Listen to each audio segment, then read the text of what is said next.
Y vamos a tener hoy, en orden de las presentaciones, a Ana Julia Bustos, que es doctora por la Universidad de Buenos Aires, activista feminista, docente, investigadora en tema de economías populares y economía feminista.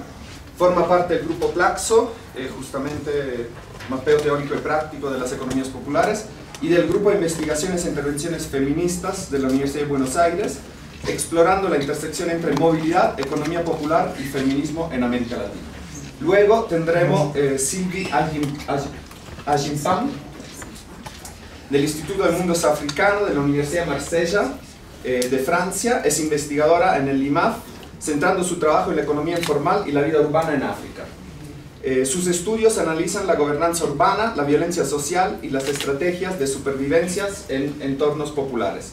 También es profesora en el programa de maestría en antropología de Marsella, donde imparte un curso sobre economía informal y dinámicas urbanas en contextos de desarrollo sostenible. Y luego Cristina Cielo, que es integrante, coordinadora del grupo de trabajo de Claxo, doctora en sociología, profesora investigadora de Flaxo Ecuador, donde coordina el grupo de investigación Transacciones, Economía y Vida en Común. Su trabajo explora las desigualdades económicas, las violencias estructurales, así como las ecologías afectivas en las economías ecuatorianas, examinando las dimensiones políticas que emergen de los actores que las sostienen. Entonces, a partir de los debates de estos días, y particularmente de hoy en la mañana y de esta tarde, le dejo la palabra a Ana Julia, luego a Sylvie y a Cristina, y luego para un espacio de debate como en el panel anterior. Muchas gracias. Agradeciendo que este encuentro ha sido y está siendo realmente muy potente y nutritivo para tejer lenguajes y miradas en torno a lo que sucede en cada uno de nuestros países y regiones, con los modos en que la gente sostiene la vida y produce en nuestras economías. En medio de tantas crisis superpuestas, tanto saqueo de nuestros pueblos, territorios, tanta falta de horizonte, creo que la propuesta de las economías populares es un sendero de pensamiento, de aprendizaje y acción muy fructífero y hasta incluso esperanzador. ¿Puedo ir deteniéndome? No, seguimos. Okay. Esto que por ahí representábamos en nuestras conversaciones del miércoles como un abanico espectro de posibilidades y conceptos liminales para entender y entendernos en un presente tan complejo, desde experiencias que van desde el goce y el disfrute de la ciudad, la fiesta y la ostentación, y el crecimiento que muestra esa ostentación del crecimiento de las economías populares, hasta la construcción de estrategias vitales en economías del riesgo para enfrentar distintas modalidades de la violencia, pasando por nuevas formas políticas sindicales que politizan la vida y los modos de producción en talleres textiles, en economías de base migrante, y se proponen coser política y abrir las unidades productivas sin dejar de apuntar las responsabilidades de quienes se benefician de modo muy complejo de la explotación interna a las cadenas productivas, por ejemplo en el sector textil. Todo esto son las economías populares. Y entonces quisiera enmarcar esta presentación un poco en ese agradecimiento que viene a nutrir nuestras reflexiones, nombrando un poco mi presentación como es mi trabajo de investigación, pero también enmarcándolo en estas reflexiones nutridas y renovadas de las economías populares. Mi trabajo se titula Economías populares en el trajín, trayectorias contemporáneas de movilidad desde La Paz el Alto hacia Buenos Aires y el Pacífico. Y quisiera comenzar planteando que las economías populares constituyen un campo problemático de estudio de nuestra realidad social, económico, política latinoamericana, y al mismo tiempo configuran un campo de disputa política vital y reivindicativa. Estamos nombrando un conjunto de estrategias de producción y reproducción de la vida en nuestros territorios que no encajan con la forma clásica de ganarse la vida en el capitalismo asalariado. Entonces, si lo que es trabajo ya no se visualiza en la figura del salario, abrimos la categoría de trabajo para pensar todas aquellas formas de generación de ingreso y acceso a bienes y servicios, sostenimiento y reproducción de la vida de manera autogestiva, cooperativa, pero también por cuenta propia, y en los bordes, esto que nombraba Malik, en las fronteras también del capital. Pensamos el trabajo con sus modalidades múltiples y variadas, insertas en dinámicas capitalistas, neoliberales, globalizadas y financiarizadas. Pensamos cómo aparece el trabajo vivo por fuera de la fábrica, cómo dinamiza estrategias de sostenimiento de la vida, pero también de creación de riqueza social de diverso tipo y cómo se disputa su apropiación. Decimos, con Verónica Gago y otros, que estos modos de ganarse la vida en las economías populares son la forma de reproducción social de las mayorías en nuestros países. Y por tanto, merece la pena dar allí discusiones de orden teórico, pero también abiertamente político e incluso reivindicativo, porque los lenguajes que aquí construimos precisan escalar el debate público y contribuir a pensar una economía política del presente más real, más acorde a la composición social que tenemos y en disputa política por qué tipo de organización y reconfiguración sindical, política, vital proponen y precisan estas economías. Nuestra idea es producir un mapa de las economías populares acorde a la realidad de nuestros pueblos en sus modos de habitar, producir y cuidar. Y digo nuestra porque estas reflexiones surgen del grupo de trabajo Claxo, que integramos varios que estamos aquí y que hemos participado y estamos participando en este encuentro, donde venimos construyendo esta forma de caracterizar las economías populares desde una definición abierta, en la búsqueda de ir ampliando cartografías que nos permitan comprender al ras del suelo estas dinámicas que van apareciendo y que se transforman, cambiando permanentemente, modificando el paisaje social. Hablamos de que cuando analizamos las economías populares estamos abriendo esta problematización en términos teóricos, pero también epistemológicos y políticos, contra miradas victimizantes y miserabilistas de caracterización de estas dinámicas como meramente informales o incluso hasta criminales, como veníamos conversando también desde el miércoles y como nombraba hoy Vero en su conferencia. Nuestra apuesta es por la construcción de lenguajes que nos permitan hablar de, pero también construir con y fortalecer experiencias de reproducción y producción en las economías populares. Entonces, ahora sí, dicho esto y situado un poco el marco de análisis en cómo pensamos las economías populares, me gustaría compartirles algunas ideas que emergen de mi propio trabajo de investigación doctoral, donde estudio este tipo de economías en territorios latinoamericanos de los Andes Sur específicamente. Mi trabajo ha sido empírico y situado, pero se ha propuesto fundamentalmente intervenir en ciertos debates abiertos en este campo problemático en construcción, desde la observación de la realidad social, política y económica con reflexiones fundamentalmente teóricas. Entonces, ahí voy a iniciar con cómo comienza este camino de investigación, este viaje, y qué recorrido analítico fui construyendo para luego finalizar apuntando un par de ideas que surgen de esta investigación. Vamos a la primera diapositiva. Estas tres imágenes que vemos ahí en la primera diapositiva son complementarias y construyen un interés de estudio y un camino inicial de exploración. Pueden ver allí abajo las referencias. La primera tiene la característica particular que llamó mi atención en el 2013, que fueron esas letras chinas bordadas en la mantilla de las señoras de pollera, y eso es un ensayo de Gran Poder pasando justo por frente de la iglesia. En una de ellas entonces vemos una postal de un ensayo de la fiesta de Gran Poder en La Paz en 2013, y abajo vemos otras manifestaciones de fiestas populares bolivianas en barrios porteños, llegando a su máxima expresión en la tercera, en la entrada de octubre en el centro de la ciudad de Buenos Aires. ¿Qué observaba yo allí o qué fue lo que motivó este camino de investigación? La expansión de la fiesta como un dispositivo que muestra un crecimiento significativo en las dinámicas y flujos de dinero que mueven las economías populares tanto en Bolivia como en Argentina. Esto me llevó a indagar sobre el movimiento como factor multiplicador de esta expansión.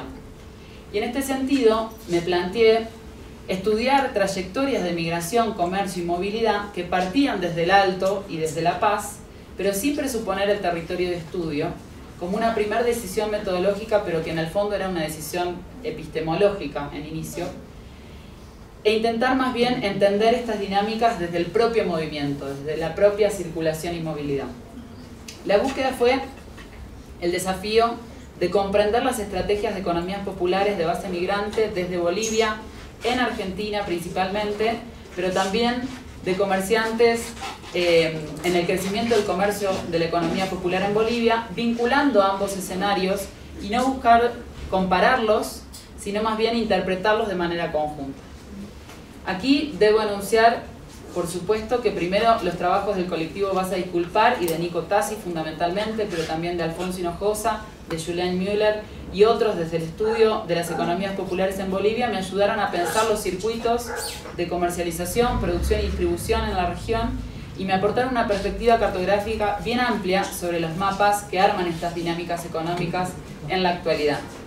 También orientaron mi perspectiva en torno a estrategias económico-políticas vinculadas con formas comunitario-populares e indígenas de producción y circulación de migrantes del campo a las ciudades desde la segunda mitad del siglo XX.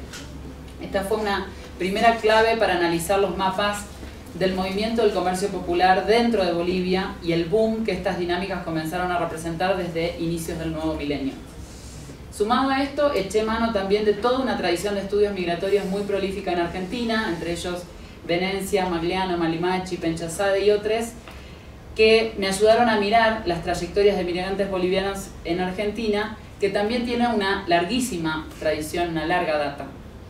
Y puse ambas líneas de análisis en conversación fundamentalmente con el trabajo de Vero Gago, en que me permitió pensar la producción de toda una sociabilidad popular migrante en los barrios populares de Buenos Aires y en los espacios comerciales y productivos como la Salada, los talleres textiles, que dan cuenta de una pragmática popular que emerge con fuerza y con protagonismo económico-político en el periodo posterior también a nuestra crisis en Argentina en los 2000, haciéndonos replantear figuras miserabilistas, victimizantes, incluso criminalizadoras de los migrantes, como trabajadores autoexplotados, precarizados y a destajo simplemente y nada más. Entonces, volviendo a mirar estas imágenes, todas protagonizadas por bolivianas, además, mujeres, la pregunta fue por la expresión de estas economías, por la expansión de estas economías en relación a su movilidad. En este sentido, la decisión fue ir más allá del nacionalismo metodológico y construir mapas actualizados de estos trayectos de movilidad en los últimos 40 años de historia, que son de desarrollo de políticas neoliberales en nuestra región, también de políticas progresistas, mostrando cómo los protagonistas de estas economías se mueven y al moverse trafican, expanden y potencian todo un desarrollo económico a nivel transnacional.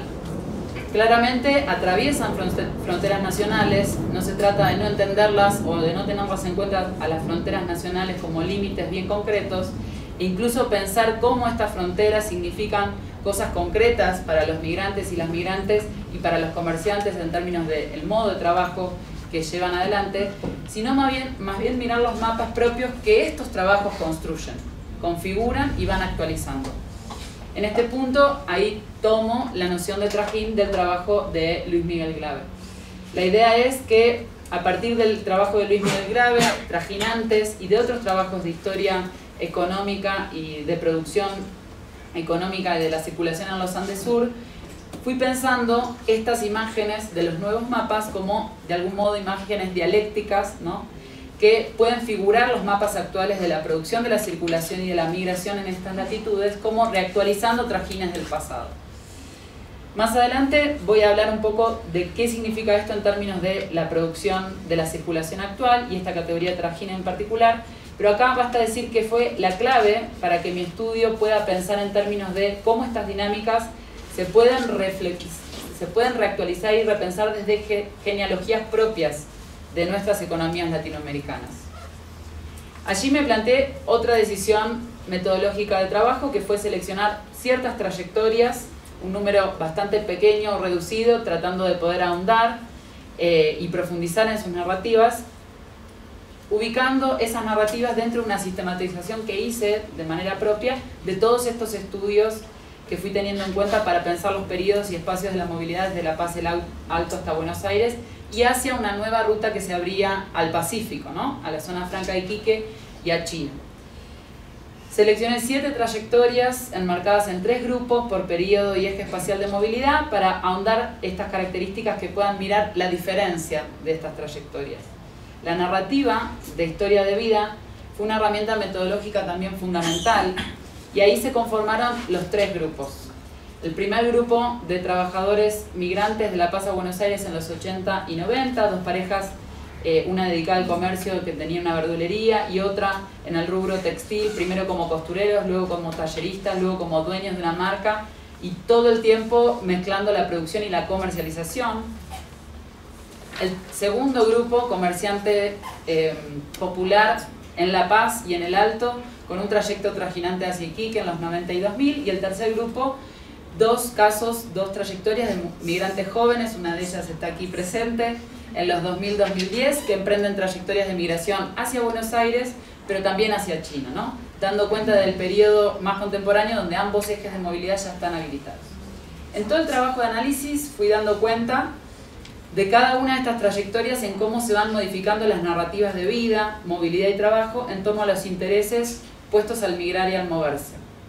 Las infraestructuras con las que cuentan para hacerlo, la naturalización del proyecto móvil como proyecto de vida, la puesta en juego de lo comunitario como sostén de estrategias de producción y reproducción de la vida. Asimismo, las narrativas muestran modos diversos de aparecer de subjetividades comerciantes, emprendedoras, negociantas, migrantas, y ponen en jaque marcos conceptuales neoliberales que las y les presentan como inversores de sí o meros trabajadores precarizados y a destajo. La posibilidad de trabajo con historias de vida aportó a mi estudio una multiplicación de los debates teóricos analíticos en torno a los estudios sobre economías populares y me permití trazar puentes allí entre estas distintas perspectivas que nombraba como mi estado del arte para analizar las trayectorias móviles con otros ejes que fueron apareciendo y se multiplicaron en su productividad teórica. El elemento móvil como dinamizador de la producción, del trabajo y del proyecto de vida, el lugar central de la comunidad como trabajo y capital también para entender estas economías, las formas de la subjetividad en este entre trajinante migrante y la fiesta como un operador que me permitió pensar tanto lo productivo y expansivo de estas economías, como les decía al inicio, cuanto todo lo que se configura a través de la fiesta como territorio de ejercicio de la soberanía en términos de disputa por los tiempos de trabajo y de ocio.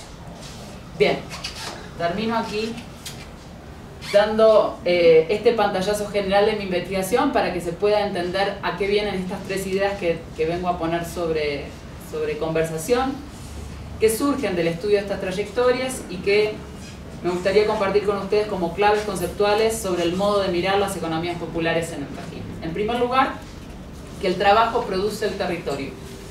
Pensando en clave más allá del nacionalismo metodológico y sin negar, nuevamente, como decía recién, las fronteras estatal nacionales como dispositivo que interviene directamente en el modo de moverse y producir de estas trayectorias, el énfasis en el Trajín como acción y trabajo me permitió mirar cómo las movilidades configuran mapas nuevos. Cómo los mapas del Trajín contemporáneo son a la vez...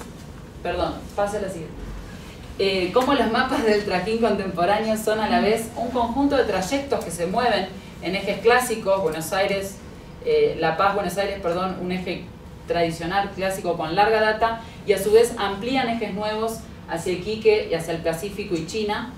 Entonces, como dice Nico Tassi, aumentan y multiplican su escala y su capacidad operativa, pero también amplían los mapas del Trajín en términos de modalidades del trabajo y la circulación. Y esto significa que los propios territorios, modifica los propios territorios en que operan estas economías. Toda una constelación de formas de moverse, circular, ir, venir, producir en la circulación, comerciar, en definitiva, de poner en juego el movimiento para la producción y la expansión de economías populares, aparece en el Trajín contemporáneo y nos obliga a pensar en qué sentido todas estas formas de trabajo están vinculadas y se potencian entre sí.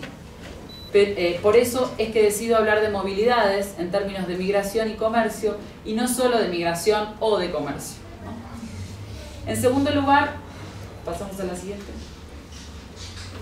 que la producción de la circulación es un motor económico con gran capacidad de producción de valor en nuestras economías locales y regionales y que esa producción de la circulación, como sucedía también en tiempos pasados coloniales, está sostenida y garantizada por comerciantes, transginantes, inmigrantes, a quienes muchas veces no se reconoce como trabajadores y productores. Más bien se invisibiliza toda esta capacidad, todo este saber hacer de la circulación y la movilidad, y junto con ello todas las infraestructuras móviles puestas en juego en esta producción. Aquí recurro al juego con imágenes, que es este montaje cargadores que representa de alguna manera cómo la producción de la circulación también se da en el mismo comercio Ese es un cargador de un televisor en la Augustus y aquel es una imagen del fotógrafo Martín Chambi, el cargador de chicha, ¿no? Jugando con estas imágenes, mezclando horizontes temporales, podemos ver cómo se reactualizan en el presente estas formas de la producción de la circulación y pensar cómo el modo de producción de la circulación en tiempos coloniales, que caracteriza a Glave con distintas figuras de trabajo y migración como el trasquinante, el servicio doméstico en las ciudades, el forastero, fue que se coprodujo entre españoles e indígenas el mercado interno colonial y cómo es hoy también el modo en el que se garantiza la producción de la circulación a nuestros territorios. Hay trabajadores migrantes, comerciantes, trasquinantes que permiten que ciertos productos lleguen a distintas partes de nuestro continente, disputando territorios con la empresa logística privada, asumiendo riesgos en el transporte, en el cruce de fronteras, autogestionando modos comunitarios transnacionales de ocupar el territorio extenso que permite esta circulación, disputando con el Estado y sus modos de fiscalización, etcétera, que muestran imágenes reactualizadas de aquellos cargadores, trasquinantes, migrantes, forasteros del pasado. Las logísticas, las infraestructuras populares, migrantes y los saberes puestos en juego en estas formas de producción de la circulación producen un valor inconmensurable para y en nuestros territorios latinoamericanos. De estos trabajos se sirven las economías locales de cada uno de nuestros países, mientras no se reconocen estos como sectores de una producción significativa, de generación de flujos económicos y de democratización del acceso a bienes de consumo, como por ejemplo las nuevas tecnologías que estarían de otro modo fuera total de nuestro alcance.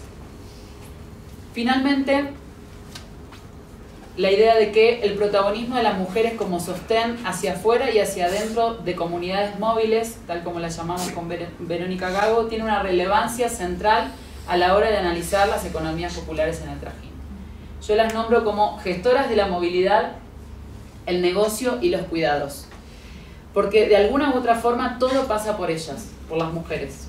Y no hay un reconocimiento explícito de esa figura de poder, incluso en la problemática situación en la que muchas se encuentran migrando, trabajando, haciendo cuentas todo el día.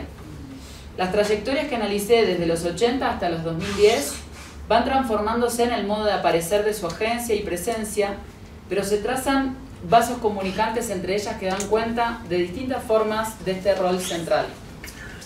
En los relatos de las trayectorias más antiguas, ellas se narran como trabajadoras. No hay una distinción real entre el proyecto migratorio de sus maridos respecto de ellas. En todas hay una permanente reiteración sobre la cantidad de aspectos de la vida, el trabajo y la movilidad que requieren de su atención, trabajo y de los que deben hacerse cargo. Calculan, dirigen, piensan, son el sostén, muchas veces invisible, de comunidades en movimiento. También se quejan de la sobrecarga de actividades físicas y mentales que recaen sobre ellas. En sus figuras se despliegan al mismo tiempo trabajos que tienen que ver con el mundo público, visible, del comercio, la importación, el ensamblaje, la comunicación, la traducción para los negocios en China, el despacho de containers, el trabajo en los talleres, pero también trabajos de gestión de la vida, de la movilidad y los cuidados que se sumergen en formas opacas de producción al interior de estas economías populares. Sus narrativas nos permiten ver la complejidad y heterogeneidad que subyace a los modos de producción y circulación en las economías populares en el Trajín. Además, sus voces, sobre todo las de las migrantes más jóvenes, hacia Buenos Aires y China, abren las unidades productivas, sean estas el taller, la familia o la misma comunidad, llamémosle también la fraternidad, el gremio, para decir qué sucede allí adentro, qué lógicas patriarcales, extractivas y violentas se reproducen también en estos espacios, qué de esto no funciona bien, qué no es tan ideal, pero no se quedan allí. También ponen en cuestión el modo en que estas dinámicas son funcionales a las lógicas de acumulación del capital en tiempos contemporáneos. Entonces el cruce entre las reflexiones de economías populares en clave feminista se vuelve esencial, a mi modo de ver, y se trata de construir desde estas voces nuevos lenguajes que aprendan de esta forma vital de hacer y cuestionar, producir y quejarse, generar ganancias en soledades llenas para ellas y para otros, buscando que cada vez estas protagonistas sean quienes nos aporten las claves críticas para pensar lo que hoy es necesario pensar.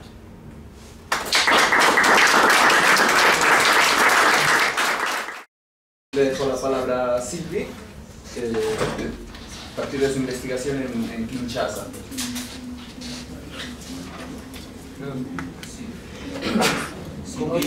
Si usted habla en francés, Yes. sin embargo, van a encontrar la traducción en la diapositiva de su exposición en francés. Los que no hablan francés, Okay, good evening. I will do my presentation in French because I'm not good in English and I don't know Spanish. I want first to thank Professor Abdou-Malik Simon and Dr. Nico Tassi for the invitation and for the good organization of this conference. My presentation will be about a market district and the city center. We will see the relation between the globalization and the socio-spatial transformation in Kinshasa. Kinshasa is the capital city of the Democratic Republic of the Congo in Central Africa. Now I pass in French. Va a hablar de Kinshasa, que es la capital de la República Democrática del Congo. In Central Africa. En África Central. Ok, je commence par la présentation des quartiers anciens. Tout d'abord, je voudrais dire que Kinshasa, c'est une ville coloniale. Elle a été fondée en 1881. L'histoire que je vais commencer à raconter commence vers 1911 avec la fondation de ce qu'on appelle la cité indigène de Léopoldville, qui est l'ancien nom de Kinshasa, qui est devenu aujourd'hui Kinshasa. À l'époque coloniale, ça a été fondé comme Léopoldville. Alors, ces quartiers anciens sont les tout premiers quartiers de l'époque coloniale, et ces quartiers sont situés au centre de la ville. Ils ont une importance économique, une importance historique, et ces quartiers connaissent depuis une vingtaine d'années des mutations socio-spatiales très importantes dont on va discuter aujourd'hui. Alors, je disais que ces quartiers anciens sont au cœur de la ville. Dans la ville ancienne, ils comprennent le plus grand marché de la ville, le centre-ville, et ils jouent un rôle essentiel dans l'économie et l'identité de la ville. Concernant l'importance économique, ces quartiers anciens, c'est des quartiers populaires, sont intégrés au tissu économique le plus dense de la ville et avec des parcelles à forte valeur foncière et sources de rente importantes et qui sont au cœur des conflits qu'on va discuter ici. Troisièmement, il y a les mutations socio-spatiales dans ces quartiers. Ces quartiers anciens connaissent des mutations socio-spatiales majeures depuis 3 décennies qui affectent la morphologie, donc le quartier sont en train de changer, et la sociodémographie, parce qu'il y a une partie de la population qui est en train de quitter ce quartier, et la dynamique économique de ces quartiers populaires centraux. Alors, parmi ces quartiers anciens, je vais présenter un quartier particulièrement qui est le quartier Madimba. Mais avant, je voudrais que vous puissiez regarder la photo à droite. Yes. C'est la page de couverture du livre d'un collègue géographe, Marc Pin, qui a fait partie de l'équipe de la mission française d'urbanisme qui ont produit le premier atlas de la ville de Kinshasa, qui est le tout premier atlas d'une ville africaine. Et ce livre fait partie des productions de cette mission française d'urbanisme. Alors cette photo, je l'aime beaucoup parce qu'elle précise... Ah oui. Entonces, es como la primera página de un libro publicado durante la época colonial porque era una misión francesa de urbanista que se quedaron como 15 años, es como un trabajo de más de 15, 20 ans, c'est 20 ans de travail, ¿no? No, 15 ans. De 15 años y fueron dos, incluso Marc Pin, quienes como analizaron la ciudad de Kinshasa y después publicaron ese atlas de Kinshasa. Alors, il faut savoir... El primer una ciudad africana. Je vais vous traduire un peu. Ce livre, cette photo, c'est une photo aérienne de Kinshasa qui montre en fait l'héritage colonial de la ville parce que c'est une ville d'origine coloniale belge. Et les Belges faisaient la séparation entre la ville européenne et la ville africaine. Si vous regardez bien la photo, vous allez voir au nord c'est la ville européenne. Et dans le fond, là-bas, c'est le fleuve Congo. Et juste après la ville européenne, au milieu, là, c'est le grand marché de Kinshasa. Et vers le sud, ici, c'est les quartiers anciens dont je parle. Donc on voit clairement la différence entre la ville et la cité. Et dans je vais l'expliquer après. Dans la terminologie coloniale belge, le centre-ville, on l'appelle la ville, et les quartiers populaires, on l'appelle la cité, et le marché central est dans la zone neutre entre la ville et la cité. Entonces, la foto muestra la separación como la herencia colonial, porque durante la urbanización en tiempo de la colonial, la ciudad europea se construyó separada de la ciudad indígena, y el mercado central que se ve entre las dos ciudades es como la zona intermediaria, ¿no? Entonces se ve esa herencia con el río Congo más en el fondo, y en términos bélgicos, la ciudad europea se llamaba la ciudad, y la ciudad indígena la cité, no sé cómo la cité. La cité. La ville et la cité. La villa et la ciudad. Sí, la villa.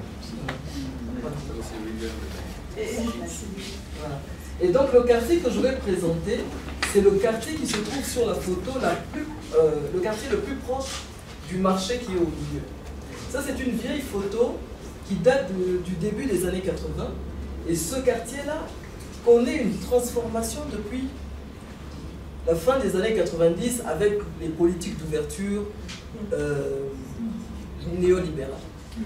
Es una foto de los 80s, y Silvia va a hablar del barrio más cerca del mercado central, que cambió desde los fines de los 90s por las políticas de apertura liberal de la économie. Ok. Voilà, maintenant je continue. Donc depuis une trentaine d'années, les mutations dans ces quartiers-là s'observent à travers la multiplication des boutiques, yes, et des mini-galeries marchandes qui sont construites, ainsi que la prolifération des marchés de rue. Dans les nombreuses boutiques, comme dans les étals de rue, on trouve des produits de consommation courante provenant de la Chine, de la Turquie, de Dubaï, ou plus largement des pays d'Asie. Donc ce quartier correspond à ce qu'on appelle des quartiers made in China. On trouve de la chinoiserie partout. Alors, on trouve des jeans, des chaussures, des vêtements, des textiles imprimés, des vêtements de sport, Adidas, Nike contrefaits, des vêtements d'enfants, des montres, bijoux fantaisie, des appareils électroménagers, tout on trouve dans ce quartier-là. Alors, l'arrivée massive de ces produits depuis les années 90 est liée aux politiques d'ouverture dans le contexte du libéralisme économique et de la mondialisation, comme je l'avais dit. Ah, note it. Terminó.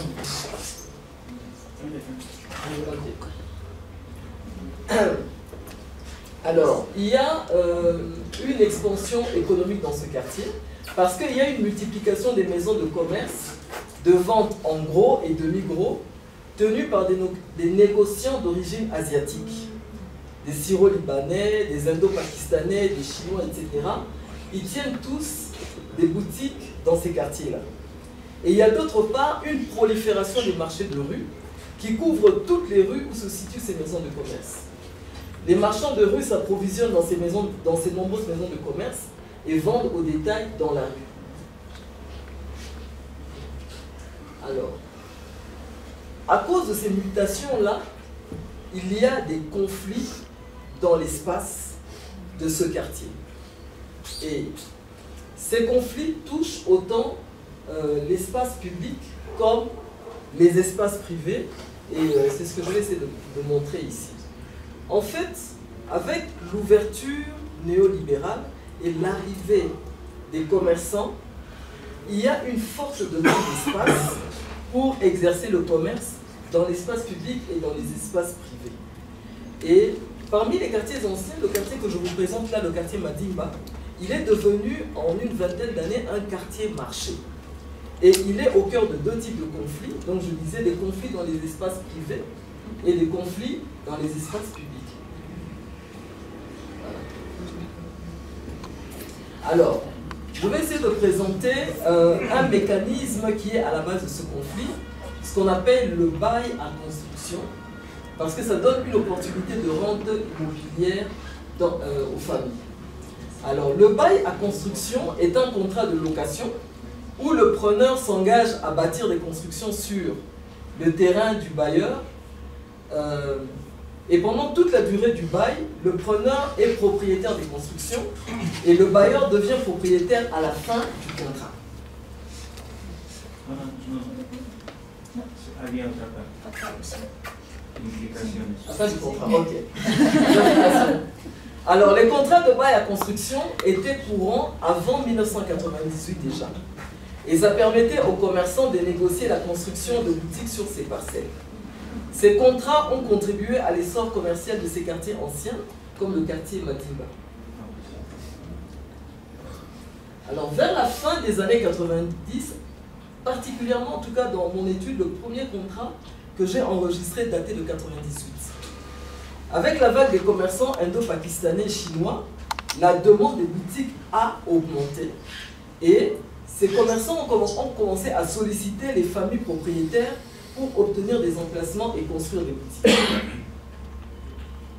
Les conflits qui opposent les familles propriétaires de ces parcelles d'habitation, qui sont aussi les familles les plus anciennes de la ville.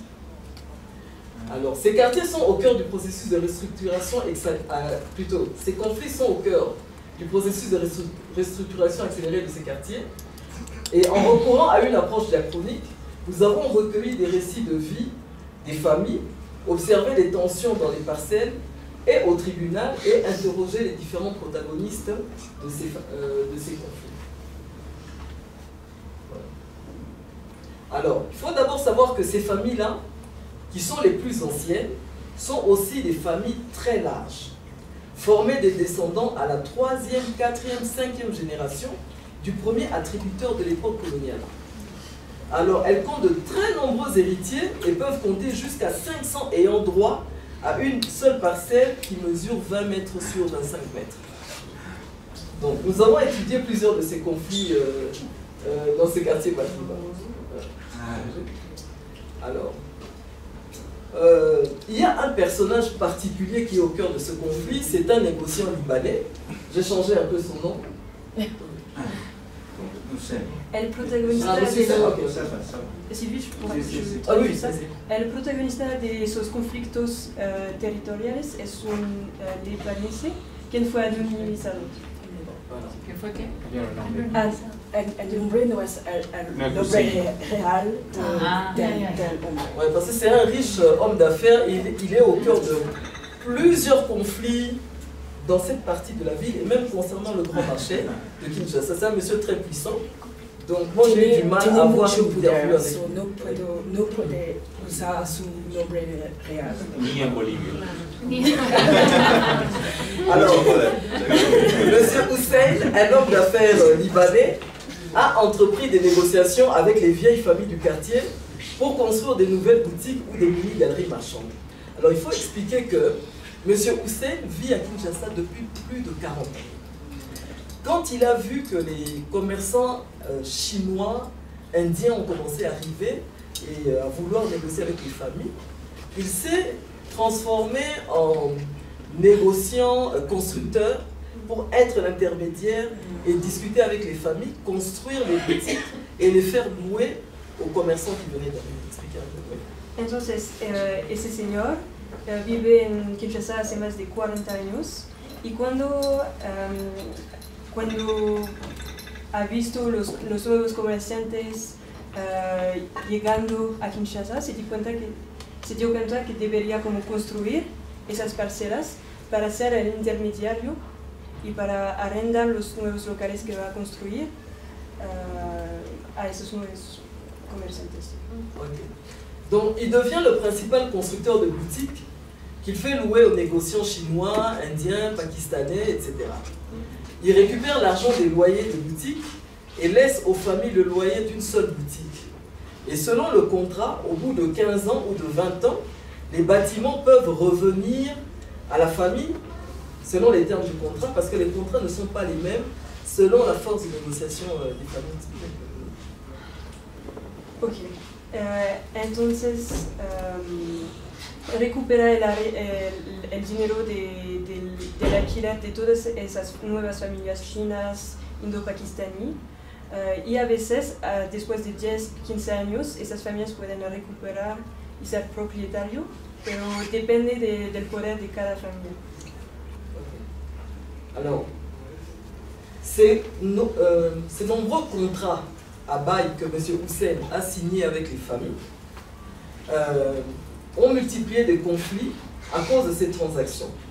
Alors, ces conflits opposent d'une part les membres de famille entre eux. Pourquoi? Ça vous allez expliquer. Parce que les ayants droit sont très nombreux. 200, 300, 500 ayants droit. Alors, M. Hussein donne un certain montant de 15 000, 20 000 $ qu'il faut distribuer entre tous les ayants droit. Or, certains ayants droit ne vivent plus dans cette parcelle familiale. Ils vivent ailleurs. Ce sont les plus démunis, enfin les plus pauvres, ceux qui n'ont pas réussi dans la vie, qui restent là. Et eux, ils essayent de ne pas distribuer l'argent aux autres membres de famille qui ne vivent plus dans la parcelle, et ça crée des conflits. Non, c'est pas. No,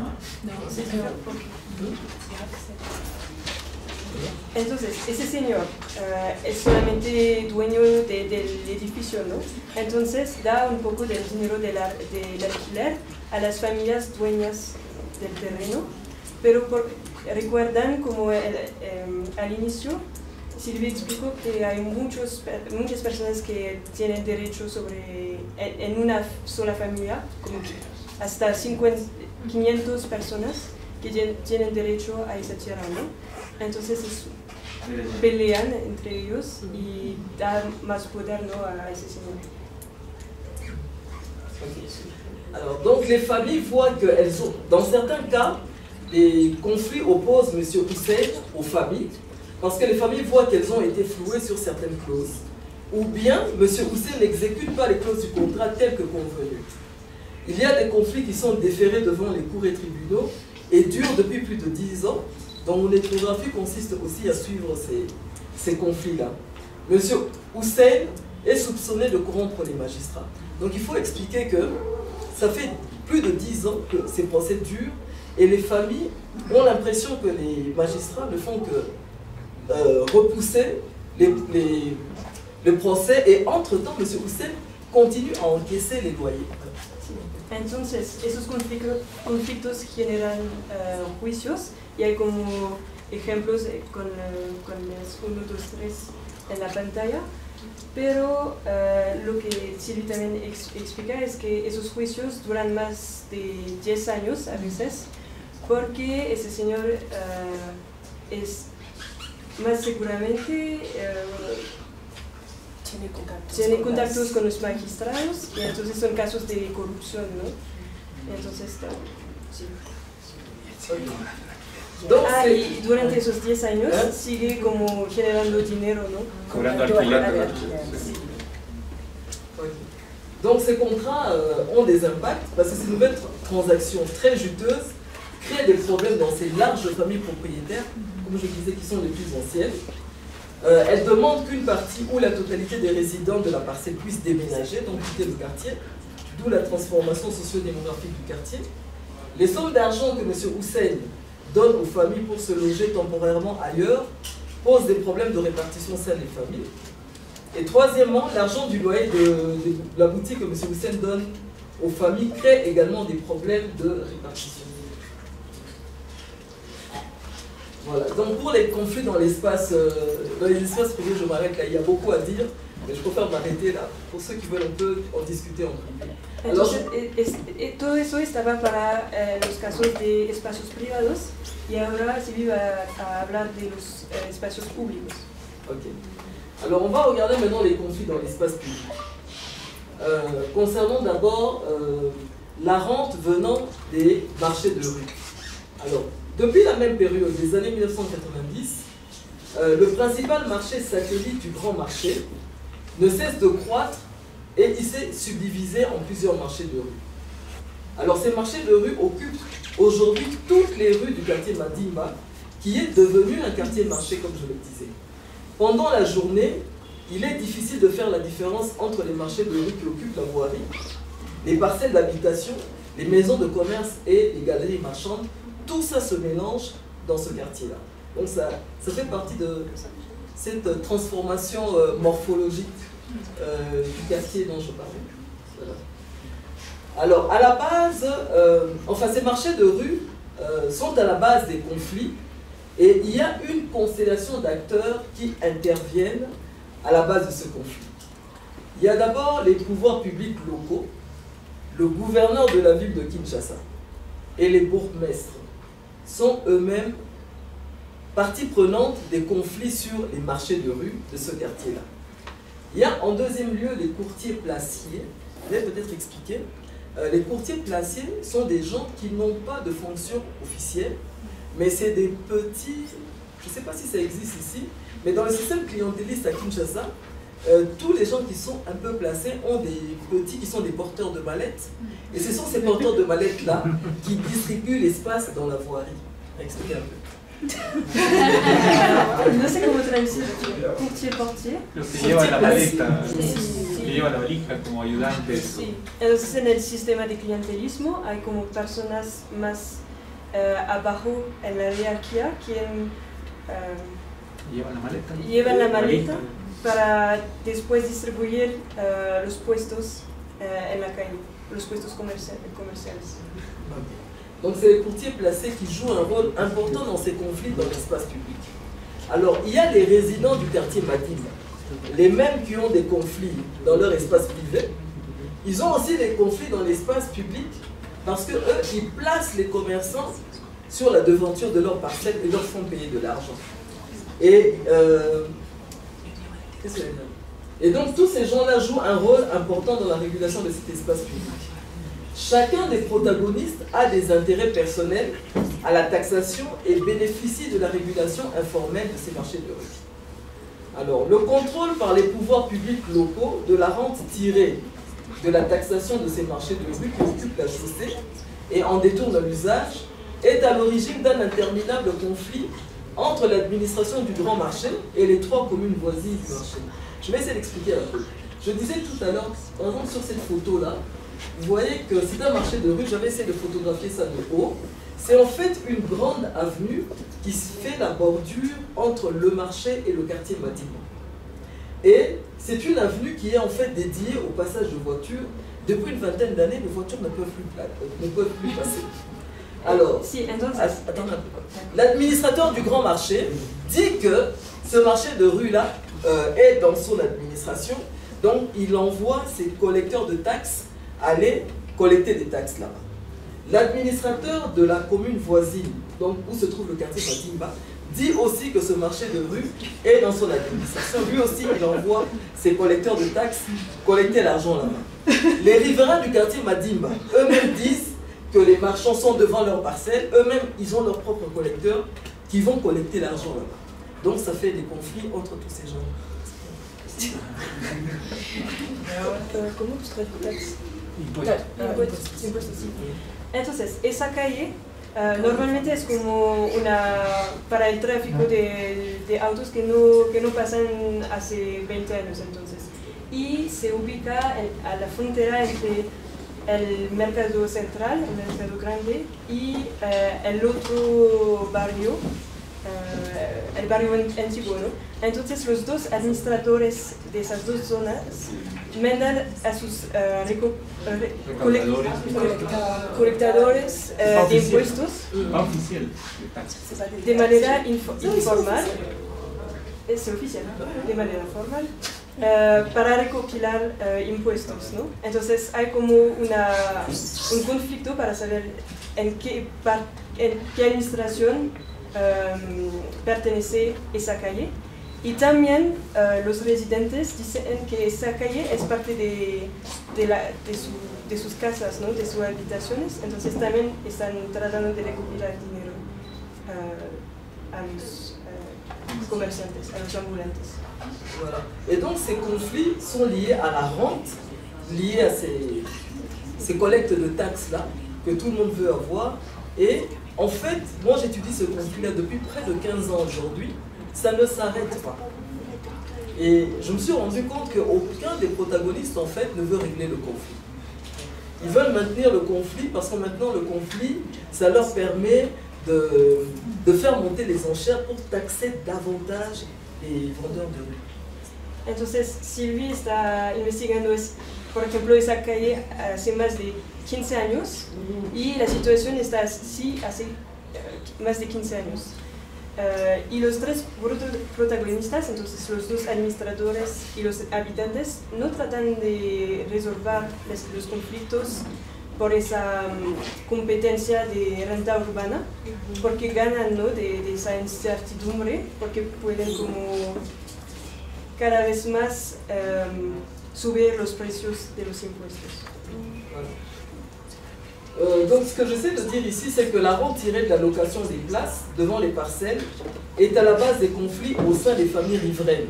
Parce qu'à l'intérieur des familles, où je vous ai dit qu'il y a beaucoup d'ayants droit, chaque ayant droit veut manger l'argent qui vient de ces vendeurs qui sont devant la parcelle.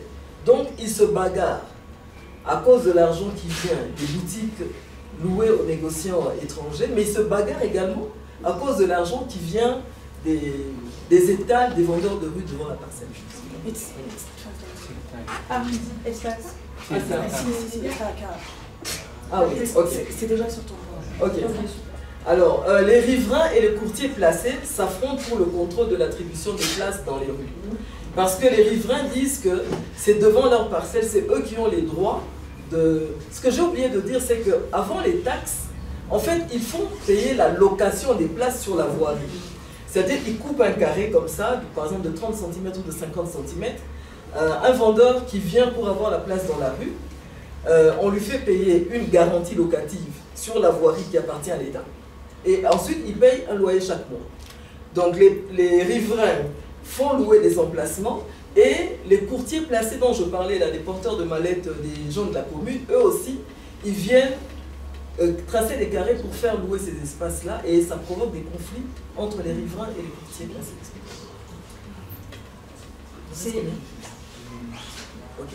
C'est les courtiers placés et les riverains. Oui, qui se bagarrent, oui. Más allá de los impuestos también se debe pagar el puesto, ¿no? En la calle. Pero la calle es propiedad del Estado, entonces hay los residentes que van a como... que pelean con los llevadores de maletas. ¿Recuerdan los que... sí. Los asistentes del personaje del jefe local. O de... Sí, básicamente también para saber quién va a recopilar el alquiler, digamos, de la calle, se pelean los residentes y también el portamaletas. Ok, on me fait signe que mes minutes sont finies, donc je vais passer directement à ma petite conclusion. Comment vivre autrement dans un quartier marché comme celui-là? No, that's just Comment vivre autrement. Comment vivre autrement dans un quartier comme celui-là? Alors, il n'y a pas de solution miracle. Le chercheur doit partir des besoins des acteurs qui survivent dans la ville pour constituer un plaidoyer pour une meilleure coordination entre entités administratives, pour encourager la transparence dans la perception des taxes et pour améliorer les infrastructures des marchés formels et pour limiter l'expansion des marchés de rue.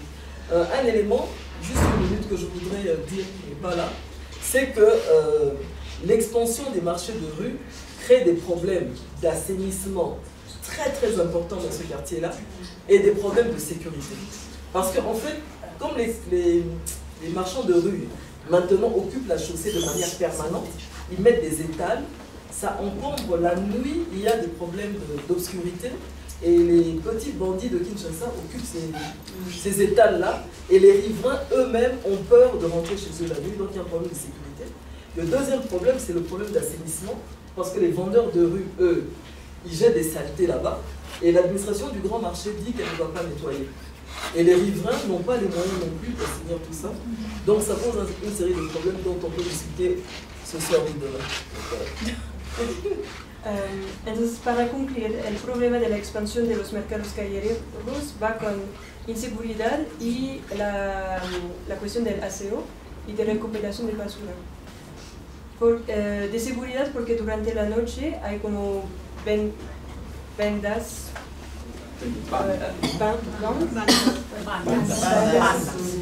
que usan como la infraestructura de los pequeños puestos callejeros. Y entonces los residentes tienen miedo de regresar a casa. Y del aseo porque el administrador del gran mercado dice que no es su problema, no es su responsabilidad de recopilar a esas nuevas calles comerciales. Entonces también hay como problema con la basura generada por esas calles. Muchas gracias. Todo este trabajo. Por favor, Cristina. Gracias. Bueno, es muy tarde, yo sé que todos están cansadísimos, pero voy a poner una o dos cosas en la mesa, voy a intentar ser bastante breve, pero quisiera como un poco pensar lo que hemos estado conversando estos días. El primero es, algunos van a reconocer sus propios, he robado imágenes. Malik, maybe you'll know where this is from. Eso es del libro de Malik. La pregunta a mí me parece de la discusión que hemos hecho es ¿qué entendemos? ¿Por qué es importante pensar en la vida negra? Es decir, ¿qué más da? A mí, yo aprendí tanto con Cristel como Malik pensar la negritud como método, es decir, ¿qué pistas analíticas nos da la negritud para pensar la vida en común? ¿Cómo nos organizamos? ¿Cómo nos tratamos? Y tal vez te interprete mal, maybe I'm going to interpret you badly, but what I get from Black Studies, de la idea de la negritud como método, es pensar en el Moten. Fred Moten usa la idea de lo not in between, el no intermedio. No es la libertad, vamos a ver bueno, después les voy a contar un poco de un libertador cimarrón en Ecuador, en lo que ahora es Ecuador, que se llama Alonso de Illescas, que es una figura embaucadora, a trickster figure, a maroon authority in the 16th century. Pasa.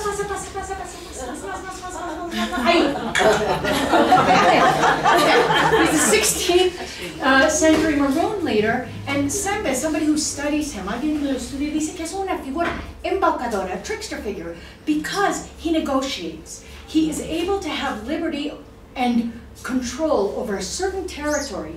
Tiene control sobre cierto territorio porque negocia con las autoridades coloniales. Entonces, is he co-opted? Is he a liberator? Is he resistance?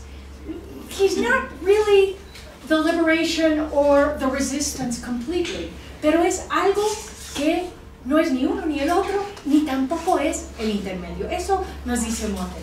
Ya tenemos que regresar. Perdón. Eso para mí es pensar la negritud como método, es decir, ¿cómo nos ayuda? ¿Qué lente nos da para pensar nuestra vida en común? El siguiente es otra pista que otras colegas, Rupali y Prasad, nos han dado la idea de cómo pensar ¿cómo pensamos los futuros no de los estándares? ¿Qué pasa si pensamos nuestros futuros no como un horizonte muy lejano, sino que a partir de, esto es un dibujo de Rupali, que es un dibujo de cómo la gente vive? Entonces, what happens if we think about life in terms of what's actually existing? And what if we think of our futures in terms of el próximo paso, the next step, okay? So that's something that estoy todo el tiempo aprendiendo de varios, and I think las figuras a la derecha son figuras que son como un paso siguiente de cómo la vida, cómo la gente realmente vive. Por ejemplo, el sillón súper alto se basa en alguien que tenía un sillón alto porque tenía que. Why did he have to have a high seat? I forget. He didn't. Why do you need to have a Yeah, I see. Because, I mean, there are several instances. One is looking at the figure who is not bothered with, you know, the construction that's going on in the city and kind of sitting up on a high chair at a transcendental level. Eso. Sí, entonces, estos son, está basado en la vida real y piensan el próximo momento. El siguiente. Y algo otro que aprendo de muchas de las conversaciones de Ana María, por ejemplo, es cómo pensar el momento actual. La presentación se llama Entramados y Proyecciones, y la idea de los entramados, de los pactos, ahora Silvi nos acaba de describir unas negociaciones, acuerdos súper complejos, y también en tu trabajo, en muchos de nuestros trabajos, queremos saber qué es lo que pasa. Entonces necesitamos entender estos acabados súper complejos. Un trabajo que hice el año pasado era sobre el Darien. Esto es el Darien Gap, where migrants cross, donde los migrantes cruzan. Ha llegado a ser increíblemente lleno de gente. Con alguna gente nos fuimos a Metetí, el lado panameño. This is the Darien Gap, where 3,500 to 4,000 migrants, which is half of the population of the little town of Metetí, come by every month. Okay, so part of what's interesting, y no voy a ahondar en ello, algo que es interesante es que arriba en la izquierda son los flujos de cocaína. Y acá vemos los flujos. Hay muchas diferentes maneras, no me voy a detener, pero alguna gente que no tiene mucha plata van caminando por el Darien. Y pero puedes pagar un poquito más y tomar un barco y se te hace más fácil. Hay una ruta que se llama el ruta VIP, the VIP route. Pagas mucho más y llegas en hasta 2-3 días, puede llegar. Cuando estuvimos ahí, hablamos con gente de Chad, del Congo, de Nigeria, de China, de Pakistán, pero sobre todo con venezolanos y ecuatorianos. Y algo que nos contaron es que las rutas se marcan, ya les contesto a varias gente, the routes are marked by ribbons, con así cintas de diferentes colores, different colored ribbons, and one is the migrant route, and one is the arms route, and one is the drug trafficking route. Y Ana María habla mucho de la producción de las ilegalidades, y está súper claro acá, como no solamente se producen ilegalidades a través de fronteras, sino que se producen ilegalidades en articulación unos con los otros. Hacemos. Entonces, estos son simplemente algunas imágenes, algo que nos interesó a la investigadora con quien iba yo, Soledad Álvarez, y yo cuando estuvimos en Metetí. Estos son los barcos que van llegando. Hacemos. Y algo que nos pareció muy interesante, muy importante pensar, es la forma en que la expulsión de migrantes de sus propios lugares y las travesías largas que habían pasado. Emanuel, un nigeriano de 24 años, había llegado a Sao Paulo. Había vivido 1 año en Sao Paulo, después se fue a Perú, estaba un rato en Perú y estaba embarcando, había estado como 1 año y medio intentando llegar a los Estados Unidos. Y en este camino, está bien, igual, en este camino, algo que la producción de las migraciones forzadas hace es que crea unos nuevos tipos de economías. Acá están todos cargando sus celulares, es un momento. Y vamos atrás un poco, estos, más atrás, estos piraguas, además de, es decir, estos piraguas no son libres. Cada migrante para cruzar el Darién tiene que pagar, según la ruta que toma, entre $500 hasta $2,000 para pasar. Tiene que pagar a cada momento. Acá tiene que pagar para ir en el piragua. El siguiente, tiene que buscar aquí y se montan una economía increíble en el pueblo de Metetí.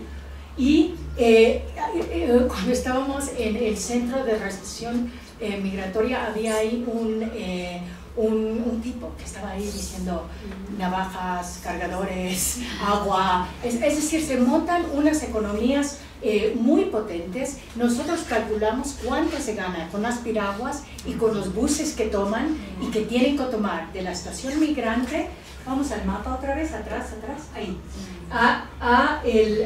la costa de Costa Rica. Es de $2 millones por mes se gana, porque cada uno tiene que pagar para ir en el bus y no hay de otra forma.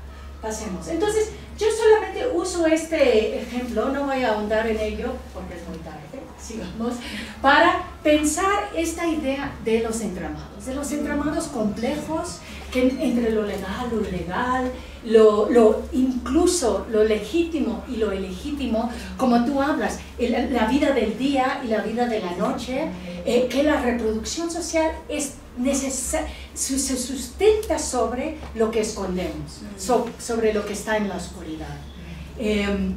Y entonces yo trabajo, es decir, esta idea de Alonso de Illescas viene de un trabajo que he estado haciendo, que también Ana María ha estado trabajando mucho en San Lorenzo, intentando comprender las economías populares y cómo toman forma en un momento de mucha complejidad en términos de actividad criminal.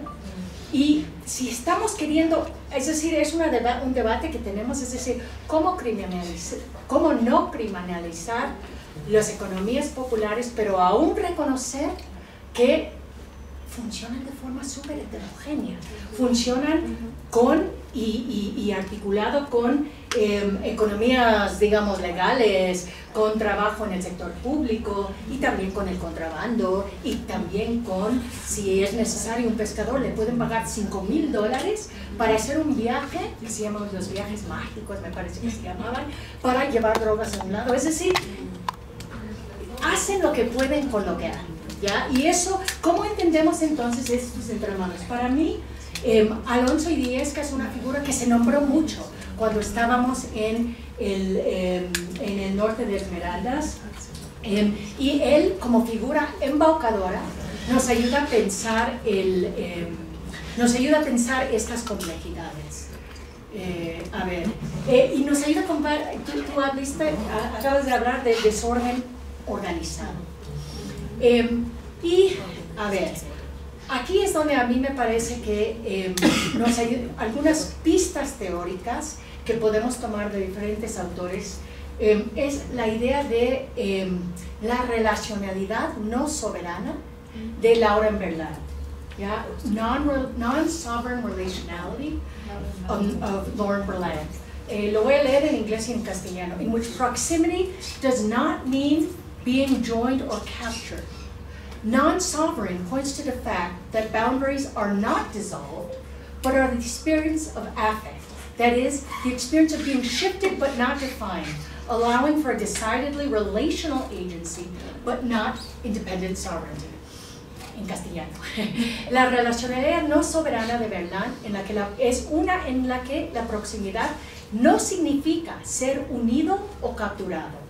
No soberano apunta al hecho de que los límites no se disuelven, sino que la experiencia del afecto, es decir, la experiencia de ser desplazado, cercano, pero no definido, es lo que permite una agencia decididamente relacional, pero no una soberanía independiente.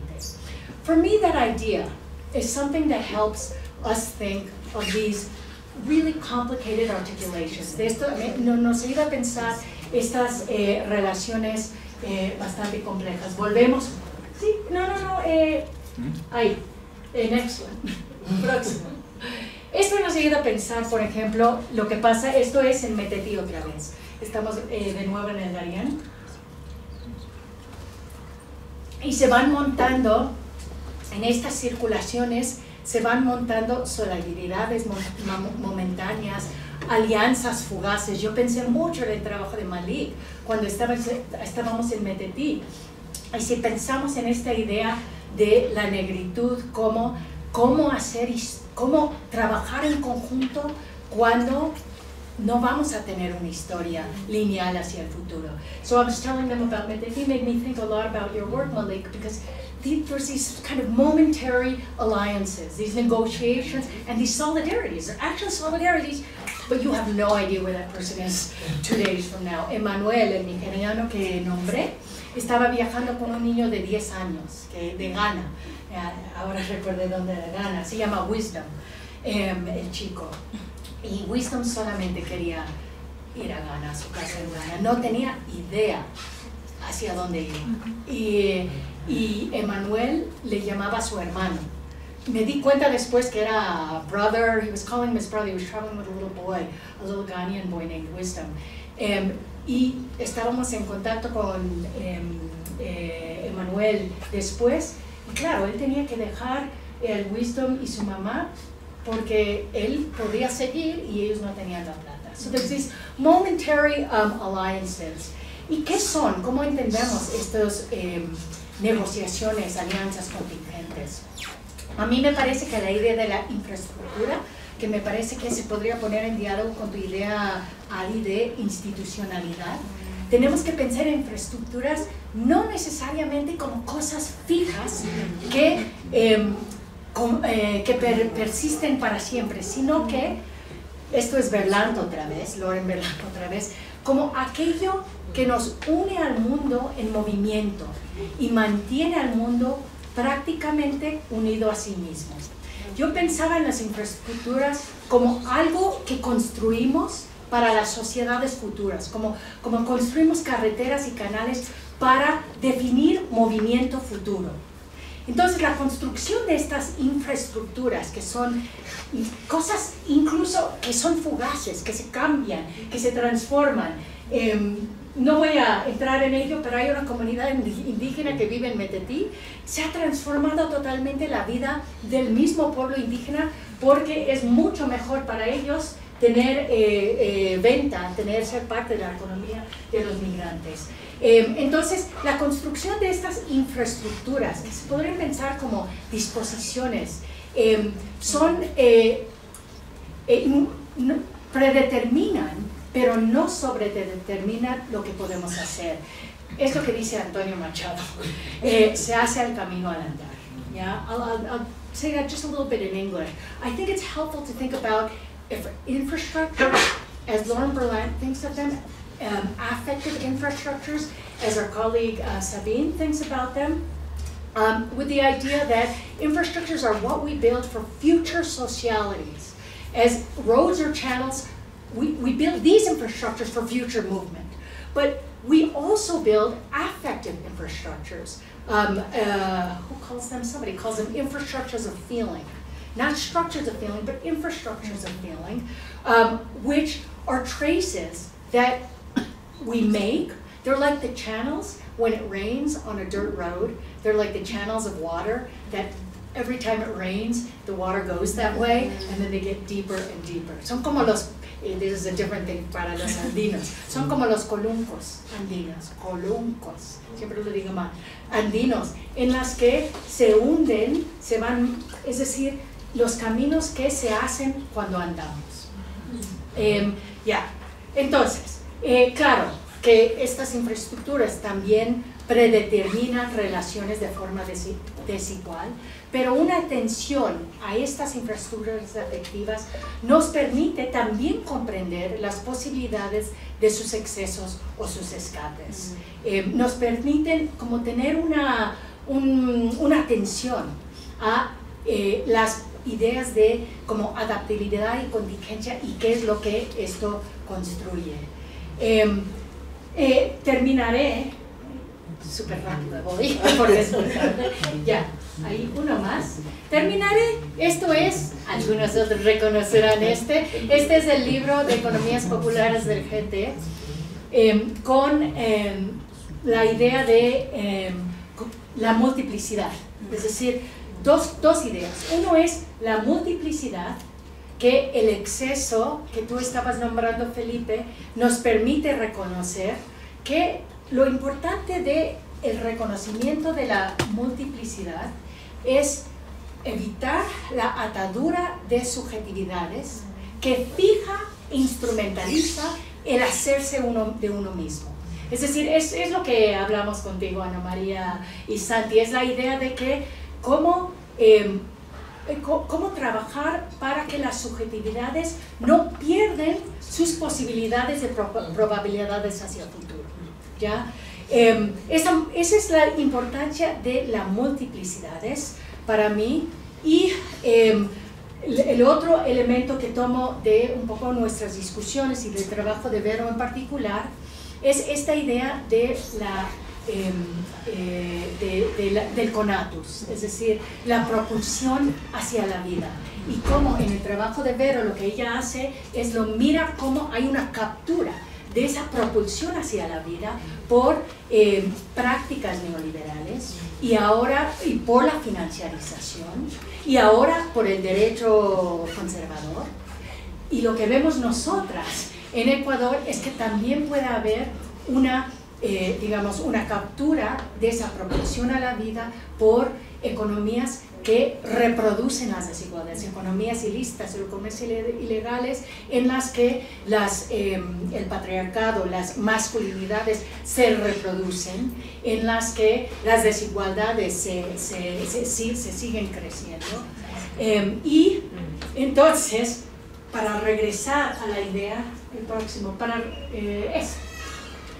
regresar a la idea de que aprendemos de la negritud como método, para mí es esta idea de pensar las posibilidades de escape, las líneas de fuga. Esto es otra figura que nos nombraron mucho cuando estaban en Esmeraldas, es la tunda. Y la tunda, a lo mejor tú sabes más de la tunda que yo, pero la tunda es una figura que usan para dar miedo a los chicos y dicen, la tunda les va a coger, cuidado, la tunda les va a coger. Pero lo que Hernández, me parece que era, aquí tengo su nombre, nos dice, ay, yo ahí perdí, Hernández, sí es Hernández. Gracias. Lo que Hernández nos cuenta es la forma en que la tunda en un momento era la figura liberadora. Supuestamente la tunda era quien llevaba a los esclavizados, gracias, esclavizados hacia la libertad. Pero es una figura muy ambigua, porque si bien es una figura tanto que es liberadora, también es una figura que es monstruosa.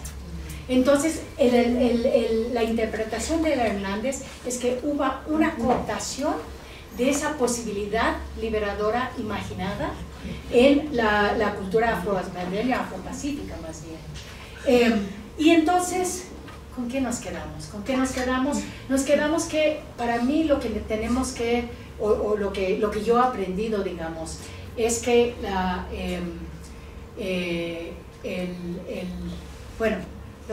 con lo que yo termino es que esta posibilidad de buscar a partir de las multiplicidades, a partir de intentar pensar las complejidades en esas heterogéneas articulaciones entre lo bueno y lo malo, entre todos esos binarios que hemos venido, lo visible y lo invisible, todos los binarios que hemos venido nombrando, en esos intersticios podemos encontrar las líneas de fuga que nos pueden llevar hacia una proyección que puede ser este próximo paso que nombran Prasad y Rupali. Y para mí, como pensar en este sentido me ayuda como realmente entender esta idea del Civil Rights Movement en los Estados Unidos freedom is a constant struggle. Es decir, es una búsqueda constante de estas líneas de fuga dentro de estas articulaciones